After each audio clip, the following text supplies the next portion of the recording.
Hey, welcome to our explainer. Today we are diving deep into a topic we all think we understand, addiction. But what if the way we've been talking about it, the very questions we ask, are completely wrong?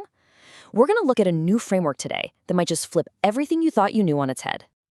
You know the debate, right? It's been going on for decades, and honestly, it's a dead end. On one side, people say addiction is a brain disease, something that completely hijacks a person's biology. On the other, it's framed as a moral choice, a total failure of willpower. This back and forth has shaped everything, and it's created so much blame, confusion, and stigma, which helps nobody. But what if there's a third option? What if addiction isn't a disease or a moral failure, at least not in the way we usually think about them? That's what this is all about. We're exploring a different path, a new way of seeing things, called the addiction as dissociation model. And trust me, it changes the entire conversation. Okay, so let's get into the first big reframe here. This model, let's call it the ADM for short, says we've been looking in the wrong place. To really get addiction, we have to stop focusing so much on the drug or the behavior. Instead, we need to ask, what is the internal state that person is so desperately trying to reach? And the answer to that is a state called dissociation. So what exactly is dissociation? Well, at its most basic level, it's a disconnection.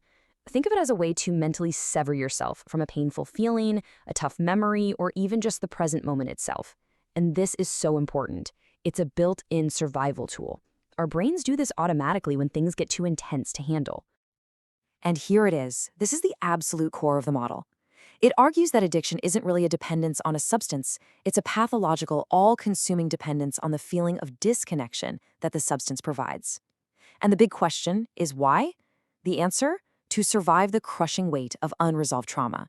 This changes everything. Suddenly, it's not about chasing a high. It's a desperate attempt to survive.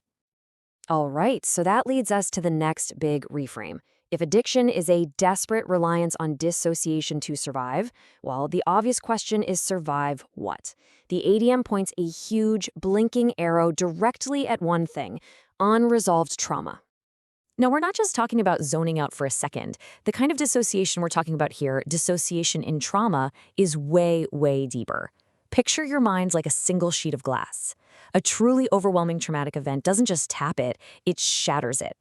Dissociation is the brain's emergency response, frantically trying to wall off those shattered pieces so you can keep functioning.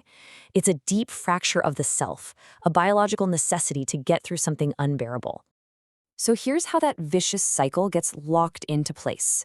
First, a body that's experienced trauma isn't primarily seeking pleasure, it's seeking safety. Second, dissociation offers this incredible, immediate sense of safety. It's like a numbing blanket for overwhelming feelings. Third, that relief is so powerful that it creates a deep dependence on the state of being disconnected. And finally, because the original trauma is never actually healed, that need for escape just keeps going and going, fueling the entire addiction. Okay, now for the third reframe. And I gotta say, this might be the most mind-bending idea in the whole model. We've talked about how trauma is the root cause, but what if the addictive act itself, the very moment of using a substance, is its own separate traumatic event for the body? Let's just walk through this for a second, because it's a huge idea. The model suggests that when you ingest a powerful toxin, it can actually meet the clinical definition of a traumatic event, what's known as PTSD Criteria A. First, your body literally experiences the drug as a poison. Second, on a biological level, this is seen as a threat to your life, kicking your deepest survival systems into high gear. Third, your brain creates this powerful, chaotic memory of the whole intense experience. And the result? Something the model calls an addiction memory, which operates in the exact same way as a memory from any other trauma. And when you look at them side by side, they're practically indistinguishable. You know how a certain smell or a song can just zap you right back to a moment in your past? It's kind of like that, but 1,000 times more powerful and totally unconscious. These memories aren't neat little stories. They are raw, fragmented feelings and sensations that just burst into the present. The addiction memory does the same thing. It causes intrusive symptoms like cravings or intense memories of using, and it unconsciously drives the person to reenact the behavior, which is what we call a relapse. So this brings us right back to where we started. Remember that old, tired debate about addiction being a choice versus a disease? Well, the addiction as dissociation model doesn't just throw out the idea of choice. Instead, It redefines it in a really profound, trauma-informed way. This quote from the source material just says it all perfectly. The choice to use a substance isn't a logical, rational decision coming from the front part of your brain. Nope. It's an unconscious survival choice that's being made in the most primitive part of our brain, the reptilian brain. That's the part that's only concerned with fight, flight, or freeze. Its only job is to get you through the next 30 seconds, by any means necessary. And really, that's the bottom line here. It's a radical shift away from judgment and towards genuine compassion.